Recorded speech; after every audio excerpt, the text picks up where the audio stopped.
It's usually the same dream, having these visions of a life that's not mine. It's hard to remember. I'm really trying, but all of this, it's just hazy. So, I'm in a large, dark room. There's thunder and rain crashing against the trees and grass outside. I remember him standing there in the middle of it all, bracing himself against the coming flood. Behind him, there's this outline, this silhouette of something. Somehow, I could tell that it was full of pain, rage, and fear. I remember that city, those ruins, that stormy sky. I don't know. Maybe I'm crazy. Maybe none of it's real. It all just feels like a dream.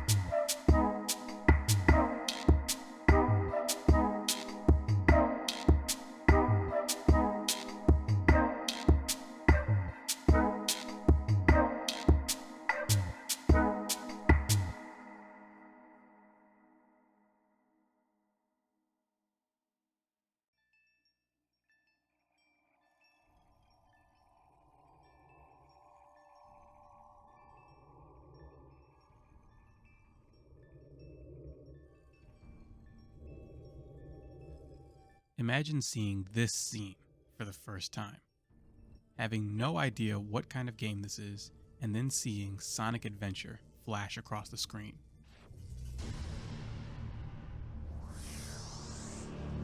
No, no way. There's just no way that this is the newest Sonic game.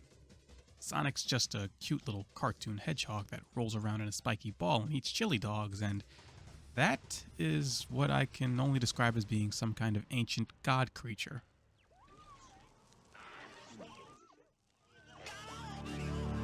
You know, with all that's happened in the world of Sonic the Hedgehog over the years, a game like Sonic Adventure doesn't seem all that out of place. Of course Sonic's going to be fighting an ancient water god. I mean, who else is he going to fight? Some old bald guy? But back in 1999, this was shocking.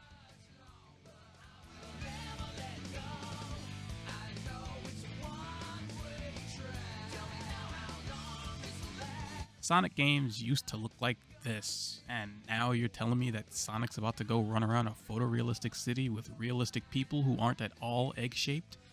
Well, what can I say? The 90s were a wild time when anything could happen. When you start a new save file, you can only select Sonic to play as, but let's be honest, he's the main reason we're all here anyway, right? Tall buildings, bright lights, and a police chase leading all the way to City Hall? Well, we definitely aren't in Green Hill anymore.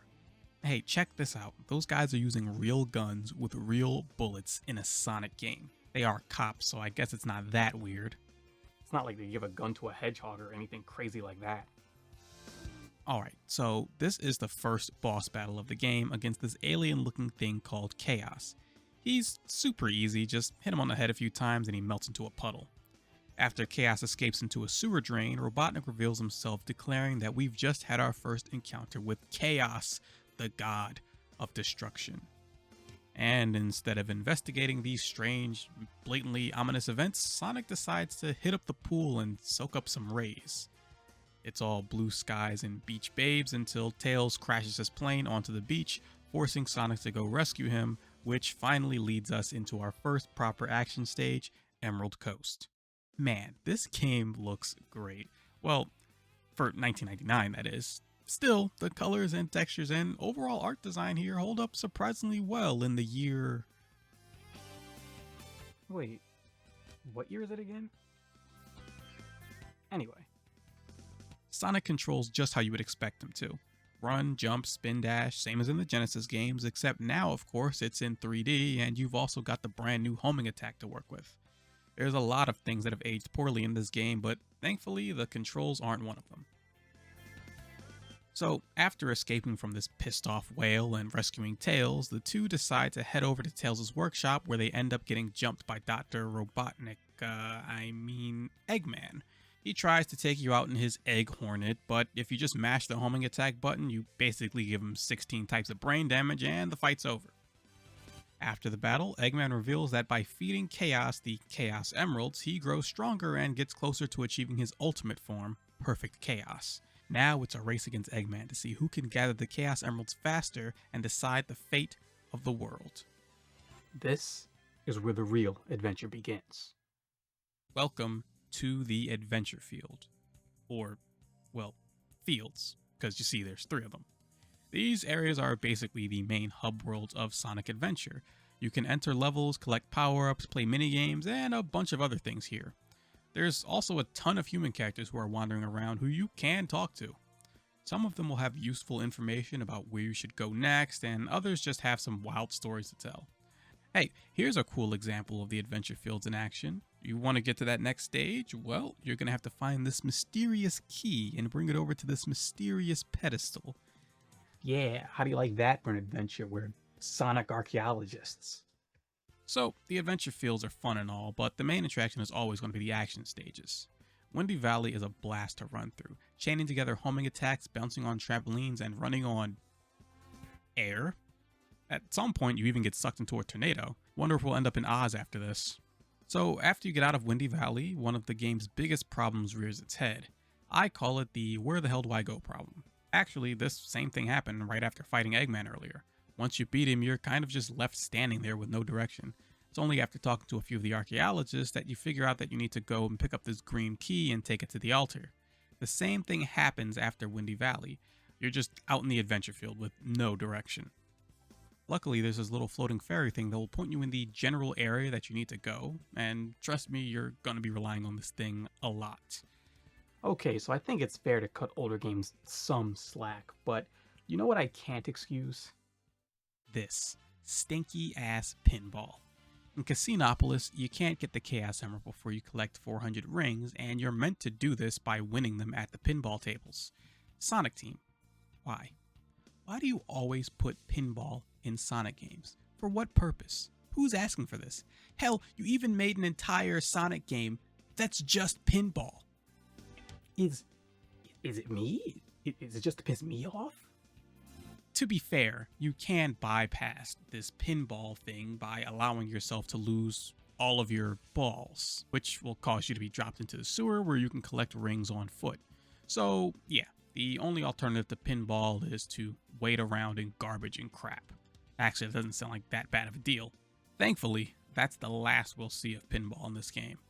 After Eggman drugs you at the casino and takes your Chaos Emeralds, you head over to Ice Cap where you do some peaceful mountain climbing and then get violently chased down by an avalanche while you snowboard for your damned life. Then it's time for our rematch with Chaos, which brings me to sucky part number 3 with this game. First of all, this fight is ass. For some reason, Chaos turns this water into flavorless jello and you have to wait around forever for him to show his weak spot. Second, you have to fight this thing 2 more times in Tails and Knuckles stories. Third, well, the bosses in this game just kind of suck. I mean, check out this fight against Knuckles that takes place right before you fight Chaos. Oh no! Oh no! Oh no! What the hell kind of fight was that? Was the CPU's controller even plugged in?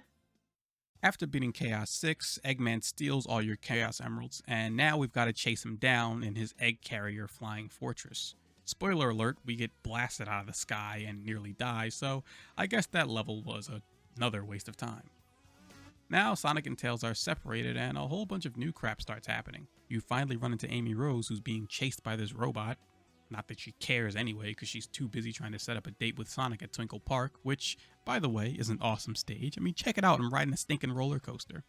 Anyway, I guess you can't really talk about Sonic Adventure without mentioning Speed Highway. This is probably the most iconic stage in the entire game, and for a pretty good reason. The visuals and music are super cool, and you start off the stage running at top speed. The most epic part about the stage, of course, is this.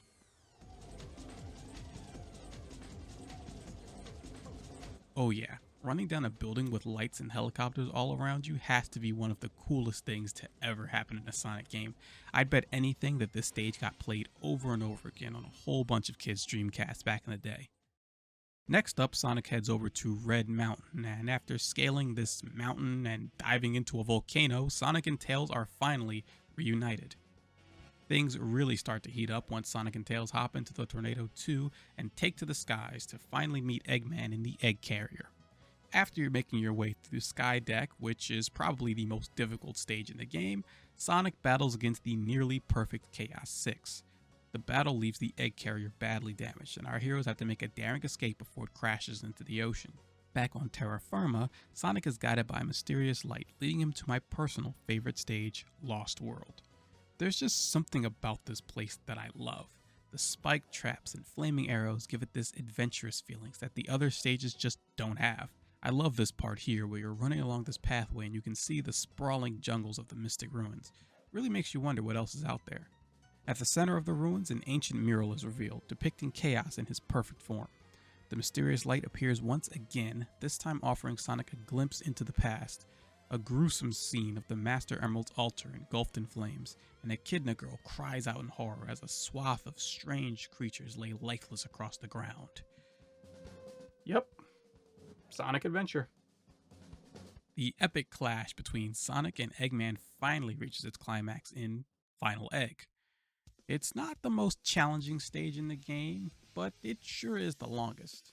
It's a gauntlet as you try to survive every trap and trick that Eggman has in his arsenal. At long last, it's time to put an Eggman out of commission for good. This is for sure one of my favorite parts of the game because for some reason, this fight between Eggman and Sonic feels extra personal.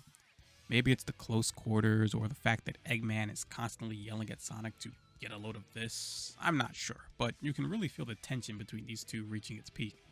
And this fight is not easy. You have to be super careful not to get knocked off the edge while dodging and countering Eggman's attacks. But after a few well-timed shots to his cockpit, Eggman tries to crash his machine into the floating platforms in a last-ditch effort to take Sonic down with him. Sonic skillfully dodges this attack, sending Eggman plummeting to his doom. Thus concludes the longest and best story in Sonic Adventure. Just like in Sonic 2, following right after Sonic comes his best friend Tails.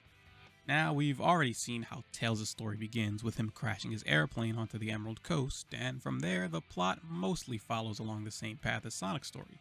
Tails' action stages are all races where you have to try and reach the goal before Sonic does. I use the term race loosely because Tails' flight ability is so overpowered that the stages barely feel like races at all. Honestly, Tails' portion of this game is pretty underwhelming. It's disappointing that my favorite Sonic character just gets watered down versions of Sonic stages, and only a few of them at that.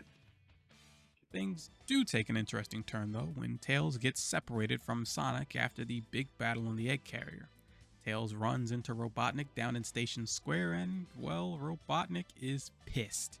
After having his plans ruined yet again, this dude just decides to blow up Station Square with a missile, all for spite. Unfortunately for Robotnik, the missile ends up being a dud, so now he and Tails have to race to see who can reach the missile first to either disarm it or detonate it. I'll be honest, racing against Robotnik through Speed Highway is pretty awesome, and this is the only action stage in Tails' story that's uniquely designed for Tails. Okay, we beat Eggman to the missile, but it would seem that Robotnik still hasn't had enough. Now he's decided to blow up Tails with a mech, all for spite. This is one of my favorite moments in the game because for the first time ever, Tails has to stand up to Robotnik all by himself without Sonic to save him if things get rough. You really can't help but root for the little guy as he faces down Robotnik while on the verge of crapping his pants. With Eggman finally taken out, the whole city cheers for Tails. Not Sonic, just Tails. It just gives you this warm and fuzzy feeling, doesn't it? And with Tails out of the way, we finally move on to Rougher than the rest of them, the best of them, tougher than leather. You can call me Knuckles. Unlike Sonic, I don't chuckle. I'd rather flex my muscles. That's right. It's your boy Knuckles. And he definitely has one of the most fascinating stories out of all the characters. His story opens with a monologue of all things. It's a brief reflection on his life as the guardian of the Master Emerald. Knuckles ponders his purpose for guarding the Emerald and his heritage as an echidna. His peaceful meditation is interrupted, though, when the Master Emerald suddenly shatters and Knuckles finds himself face to face with none other than Chaos. After a brief fight, Chaos disappears, and without the Master Emerald's power, Angel Island starts to fall into the ocean below. Now, Knuckles has to search high and low for the missing pieces of the Master Emerald so he can restore its power and continue his duty as the Emerald's protector. Knuckles' action stages are a lot different than Sonic's or Tails'. Instead of trying to make it to a set goal, Knuckles must track down the missing shards of the Shattered Master Emerald by exploring these smaller, sandbox-style areas. Exploring around these environments is fun, especially because Knuckles' ability to glide and climb walls. I also get a kick out of seeing Knuckles travel to all these different locations, like he's a country kid seeing the big city for the first time. I suppose now is a good time to mention Knuckles' long-lost ancestor, Tikal. Remember that little fairy thing that guides you when you're lost? Well, that's Tikal. Throughout each character's story, the spirit of Tikal appears to give them a glimpse into the tragic events of the ancient Echidna tribe's past. As it turns out, the ancient Echidnas were some pretty bad dudes. A once peaceful tribe turned into warriors, the Knuckles tribe, led by Chief Pachacamac, is hell-bent on controlling the awesome powers of the Chaos Emeralds by any means necessary.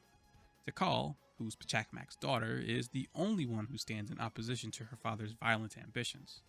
Tikal had discovered and befriended the mysterious inhabitants of the Master Emerald's altar, the Chow, as well as their fearsome guardian, Chaos. That's right, Chaos isn't just some mad creature mindlessly seeking destruction. He's the enraged guardian of the Chow, and after what the Knuckles tribe did to them, Well, who could really blame him for being just a little pissed off? It's a long story, but for now, let's keep the focus on our boy Knuckles. Knuckles' journey takes him all across the land to nearly every stage that Sonic has been to. He starts his search for the Emerald Shards in Speed Highway, but unfortunately we don't get to see him run down a building. Casinopolis, however, does let us explore the casino, and it's a bit different than it is in Sonic's story. There's this giant golden Sonic statue, for instance, that you can break open to find an Emerald Shard, and these cool pirate ships, and the MGM Lion. Man, this casino's legit. Red Mountain is probably the best Knuckles stage there is, and feels like a precursor to the legendary Pumpkin Hill from Sonic Adventure 2. After gathering the shards in Lost World, Knuckles finds that he's still missing a few shards. So the Master Emerald just straight up tells him where they are, on board Eggman's egg carrier. How convenient. Knuckles follows Gamma back to Eggman's lair and boards the airship in secret, leading to this final stage, Skydeck. Skydeck is one of the more unique stages, as it has Knuckles manipulating the tilt of the ship to gain access to different areas. It'd be nice if I could actually hold on to this stupid thing. After finally gathering all the Emerald Shards, it's time for a showdown with the one who caused all of this in the first place, Chaos. It's the same fight that Sonic goes through, only this time, you're Knuckles, and I guess the platform is kinda busted up. With Chaos defeated and the Master Emerald Shards in hand, plus the 6 Chaos Emeralds that Chaos dropped, Knuckles heads back to the altar to finally set things right. In one last monologue, Knuckles reckons that he'll probably be guarding the Master Emerald for the rest of his life. He's still not sure of the entire history behind the Emerald nor his long-lost clan, but he figures it might just be better that way. As long as peace reigns on Angel Island, nothing else really matters. Yes, Amy Rose, one of my favorite characters in the Sonic universe, is finally playable in Sonic Adventure. too bad she's got to be one of the worst characters in the entire game. Her story begins with her daydreaming about her old days adventuring alongside Sonic. In the midst of spacing out, she runs into this Flicky who's being chased by one of Dr. Robotnik's robots. Amy vows to protect the little birdie, and the two of them race off to escape the evil clutches of the Mad Doctor. Amy's action stages consist of her running for her life from this psycho robot. Now, I'll be honest here and tell you that this robot has never caught me, not one single time. If you have any basic platforming ability, then there's really no way this robot is going to get you. Not that it matters much anyway, since if Zero gets anywhere near you, all you have to do is bash his brains out with your giant Pico Pico hammer. You can hop around and flip with Amy's hammer too, which is a little faster than running. It helps, kinda, but thankfully Amy's story is fairly short. She's only got 3 action stages, and despite sometimes feeling like it, they aren't very long. When it comes to the plot, nothing really big happens. Amy doesn't interact much with the other characters aside from Gamma. Still, it is cool seeing Amy's personality for the first time. Back in Sonic CD, we only really knew Amy as a Sonic-obsessed fangirl, but here we get to see how she's a really kind, caring, and gentle person, or hedgehog. Despite Gamma being one of Robotnik's robots, Amy sees the good in him and even protects him from being destroyed by Sonic. Then there's the obvious fact that she goes through a ton of trouble just to save one little flicky. Amy's a sweetheart, what can I say? That's why she's one of my favorite characters. But you know who's not one of my favorite characters? Why did I even buy this figure? I do not like Big the Cat. Not even ironically, there's nothing funny or charming about this character, yet it feels like I'm constantly being reminded of his existence in other Sonic games. Big the Cat is, well, he's a big cat. A big cat who loves to fish alongside his best friend Froggy, who is a frog. So, what's the story with Big, you may ask? Well, you see, Froggy has run away from home, so now Big has to scour the land to locate his, quote, pollywog pal. This means you get to go around to all sorts of different stages to search for the little guy, including the egg carrier. So to catch Froggy, you have to literally catch him with your fishing rod. It's not very difficult to do, and the silver lining here is that the fishing theme actually kicks ass.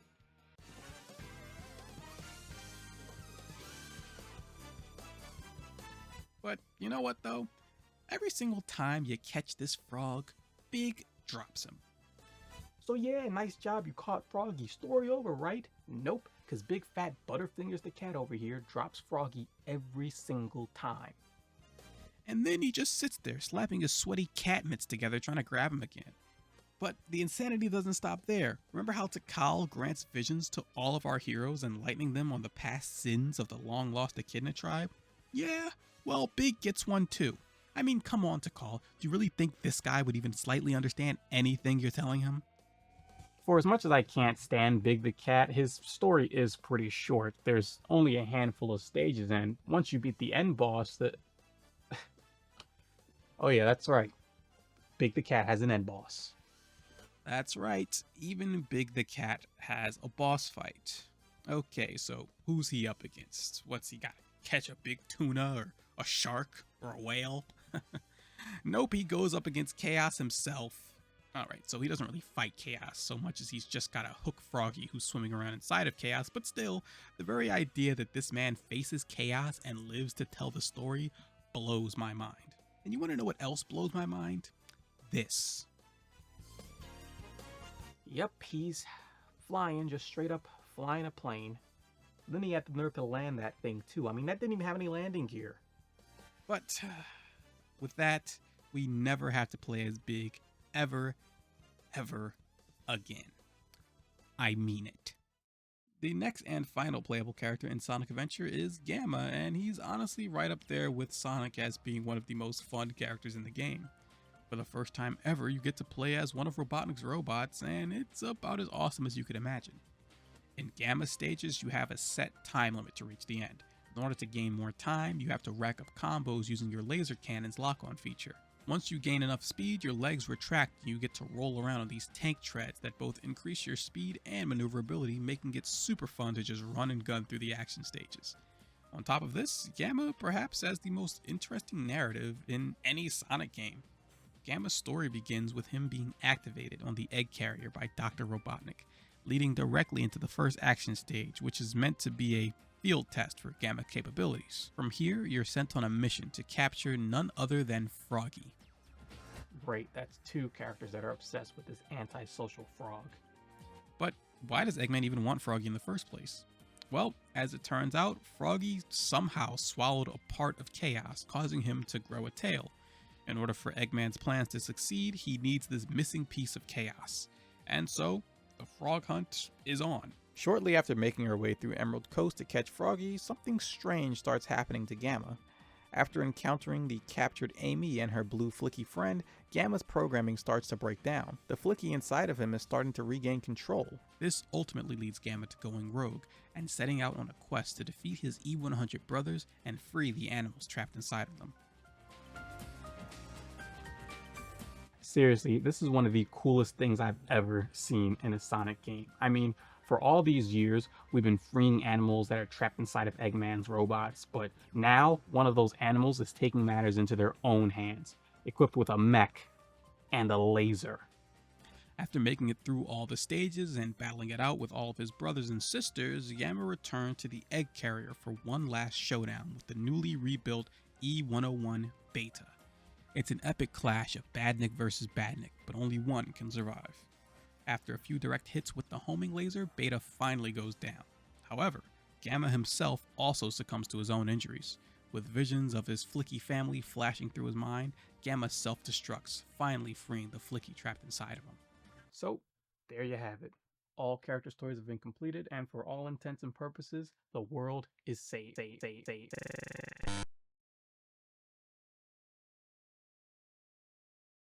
The servers are the 7 Chaos. Chaos is power. Power enriched by the heart. The controller is the one that unifies the chaos. So, who's in control here?